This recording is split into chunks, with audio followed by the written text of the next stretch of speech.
오늘 우리에게 주신 하나님의 말씀은 열왕기상 2장 1절에서 4절 말씀입니다. 다윗이 죽을 날이 임박함에 그의 아들 솔로몬에게 명령하여 이르되 내가 이제 세상 모든 사람이 가는 길로 가게 되었노니 너는 힘써 대장부가 되고 내 하나님 여호와의 명령을 지켜 그 길로 행하여 그 법률과 계명과 율례와 증거를 모세의 율법에 기록된 대로 지키라. 그리하면 내가 무엇을 하든지 어디로 가든지 형통할지라. 여호와께서 내 일에 대하여 말씀하시기를 만일 내 자손들이 그들의 길을 삼가 마음을 다하고 성품을 다하여 진실이 내 앞에서 행하면 이스라엘 왕위에 오를 사람이 내게서 끊어지지 아니하리라 하신 말씀을 확실히 이루게 하시리라.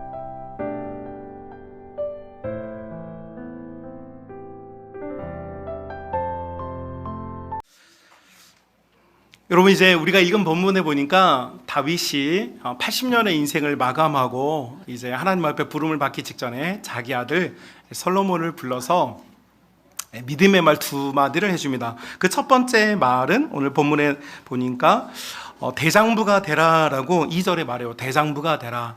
근데 이제 대장부가 되라는 말은 말 그대로 남성이 되라 그런 이야기가 아니고 대장부라고 하는 단어가 가지고 있는 의미, 곧 용기를 말합니다. 그래서 아들아 너는 용기를 가져라 이렇게 이제 말해요. 우리 옆 사람에게 한번 인사해 볼까요? 용기를 가지세요. 용기를 가지세요. 왜 아빠는 아들에게 용기를 가지라고 했을까? 여러분, 세상은 우호적이지 않죠. 또 세상을 살아가는 일은 쉬운 일이 아니에요. 그래서 우리의 마음에는 어떤 특별한 마음의 어떤 요소가 필요한데 그 마음의 요소가 뭐냐? 바로 용기라는 것이죠.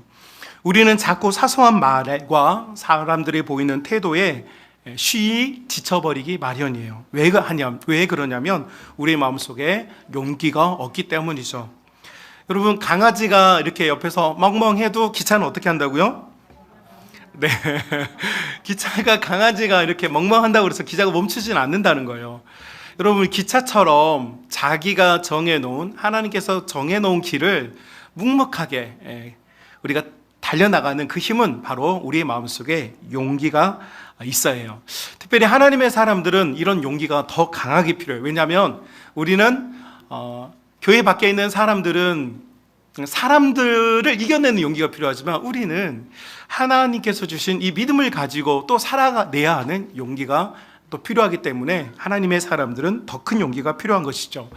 여러분, 그래서 우리 모든 성만의 가족과 가정들에게 이 하나님의 용기, 여러분 쉽게 낭망하고 지쳐버리지 마시고 승리를 위하여서 끝까지 나아가는 하나님의 용기가 있으시기를 주님의 이름으로 축복합니다.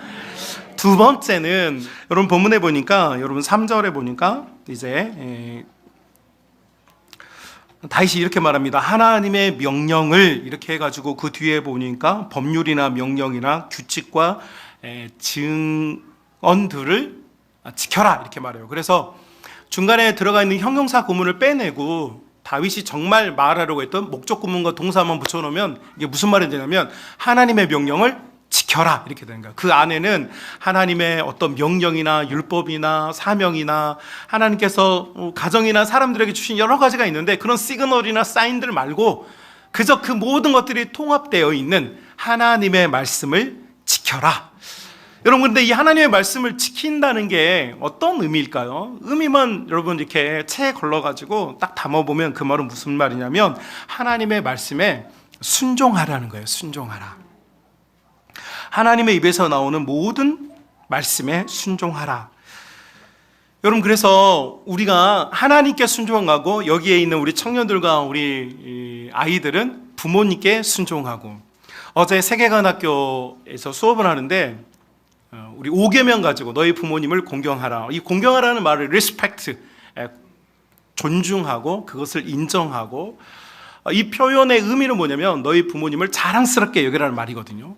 그래서 너희 부모님을 자랑스럽게 여기기 위해서 앞으로 너희는 어떻게 살래? 그랬더니 우리 세계관학교의 어떤 6학년 친구가 그런 말을 썼어요. 거짓말하지 않기, 대들지 않기. 박주원 어린이. 실명을 말하면 안 되는데. 지금 사춘기 호르몬이 엄청 나오고 있거든요. 근데 이 사춘기 호르몬이 막 나오니까 그렇게 하고 싶지 않아도 머리로는 분명히 그러면 안 되는 걸 아는데 이 가슴이 호르몬이 이렇게 막 사람을 그렇게 만들잖아요. 그런데 정말로 내가 우리 부모님을 자랑스럽게 여긴다면 우리가 뭘 하느냐? 대들지 않기. 다시 말하면 하나님께서 우리의 삶에 말씀하시잖아요. 사랑하는 아들아, 사랑하는 내 딸아, 이렇게 살았으면 좋겠어 라고 했을 때 여러분 우리 모든 성도들이, 특별히 이곳에 있는 우리 청소년들과 우리 모든 아이들이 부모님의 말씀에 순종할 수 있는 은혜가 있기를 주님의 이름으로 축복합니다. 자, 그래서 다윗이 솔로몬에게 두 가지를 말해요. 첫 번째는 용기를 가져라, 두 번째는 순종해라. 하나님께 순종해라. 여러분, 이 말씀이 저는 우리 성만 가족들 마음과 영혼 속에 충만해지시기를 바라고요. 이 용기와 순종이 있을 때 가정은 건강해지고 힘을 얻게 되는 줄로 믿습니다. 그래서 여기에 있는 모든 우리 성만의 모든 세대들 마음속에 이번 가정주의를 기점으로 진정한 용기와 진정한 순종이 불길처럼 일어날 수 있기를 주님의 이름으로 축복합니다. 자, 이렇게 다윗이 떠나면서 남겼던 이 말이 있는 것처럼 저도 오늘 여러분과 함께 우리 공동체에게 하나님이 주시는 어떤 이 감동 세 가지를 또 나누려고 해요. 여러분, 지금 우리 한국에 0세부터 10세 사이의 아이들의 복음화율은 1% 미만입니다. 1% 미만입니다. 100명이 태어나면 그 중에 한 명의 아이가 예수님을 믿을까 말까 하는데 그 중에는 신천지 2단부터 하나님의 교회 2단까지 포함해서 로마 캐톨릭이 아닌 소위 말해서 기독교라고 분류된 모든 아이들이 그 안에 다 들어있어요. 그런데 그 중에 누가 있어요? 우리 아이들이 있어요. 하나님께서 이 시대 속에서 우리 아이들을 정말 사랑하셔서 구원의 길로 인도해 주신 줄로 믿습니다. 여러분, 그런데 이 아이들이 밖에 나가서 돈을 벌어온다든지 이 아이들이 있어서 어떤 우리가 수입이 발생한다든지 이 아이들 때문에 뭔가 우리에게 어떤 경제적인 효과라든지 어떤 그런 게 없어요. 그런 시너지가 없어요. 여러분, 그럼에도 불구하고 이 아이들이 왜 소중합니까? 제가 우리 교회 부임해가지고 새벽에 하나님 앞에 기도를 했어요. 아시다시피 우리 교회 주일학교 학생이 온유하고 한결이 딱 둘뿐이었거든요. 주일학교도 없었고. 그런데 그때 새벽마다 하나님 우리 교회를 살려주십시오 라고 하는 기도를 드릴 때 하나님의 응답 하나가 있었어요. 그 응답이 뭐였냐면 아이들의 웃음소리가 나게 하라, 이거였어요. 아이들의 웃음소리가. 제가 이제 부임한 지 7년 됐는데 7년 전에 우리 교회 상처가 있었어요. 아무도 원하지 않았던 상처가 있었죠. 생살처럼 여겨졌던 믿음의 형제들이 서로 좀 떨어져 나가기도 하고 그 와중에 우리가 서로 고통을 겪었어요. 여러분, 다 상처받고 지쳐있고 그러는 동안에 우리의 마음들이 사실 굉장히 피폐해져 있었어요. 하나님께 기도드렸어요. 하나님, 어떻게 하면 우리 공동체가 다시 힘을 얻고 다시 하나님의 불꽃이 될 수 있을까요? 기도할 때 하나님이 주셨던 응답이 그거였어요. 아이들의 웃음소리가 들리게 하라. 따라해 볼까요? 아이들의 웃음소리가 들리게 하라. 여러분, 그래서 우리 장로님들께 말씀드렸고 우리 장로님들이 너무너무 기쁘게 주일학교 학생들이 아무도 없었지만 주일학교를 열자고 함께 마음을 합하여서 주일학교를 열었어요. 그리고 지금 하나님께서 이와 같은 많은 아이들을 우리의 손에 맡겨주신 줄로 믿습니다. 여러분, 이 아이들이 있어서 우리가 지금 치료받은 거예요. 이 아이들이 있어서 우리가 지금 치유받은 거예요. 여러분, 이 아이들이 주일학교에서 헌금한 거 100원, 200원 이걸로는 우리 교회의 전체 재정 규모의 0.0000000000000000001% 도움이 안 돼요. 이 아이들은 먹는 것도 되게 많이 먹고요.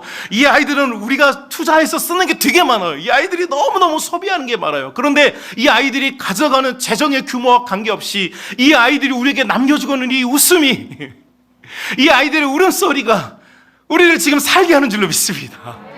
얼마나 기쁜지 모르겠어요. 여러분, 우리 초창기에 주일학교가 생겼을 때 우리 김춘주 집사님이 주일학교를 맡았는데 사실 다 손주뻘인 아이들을 맡은 부장님이셨어요. 여러분, 얼마나 사실 부담스럽겠어요. 젊은 집사님들이 하면 좋을 텐데 김춘주 집사님이 이렇게 어르신이 일을 맡았어요. 매주마다 자신의 사비를 털어가지고 간식을 사오며 아이들을 돌봐주었어요. 왜요? 왜 그랬을까요? 우리 김춘주 집사님 왜 그랬을까요? 돈이 넘쳐나서? 돈이 쓸 데가 없어서? 아니었어요. 이 아이들이 3명, 5명, 10명, 20명, 40명, 60명이 막 모이니까 아이들이 모이는 것 자체가 삶의 기쁨을 줬기 때문이 아니겠습니까? 지금 이 아이들이 하나님께서 주신 선물입니다. 이 아이들이 하나님께서 우리를 살리려고 보내신 천사들입니다. 여러분, 이 아이들을 누립시다. 얼마나 귀한 이 아이들인지 우리가 늘 뽀뽀하고 안아주고, 지금은 아동성법이 강화돼서 만지거나 부모님 외에는 하면 안 됩니다. 하지만 마음으로 끌어안고 여러분 사랑해주는 마음으로 축복해 주시기를 주님의 이름으로 축복합니다.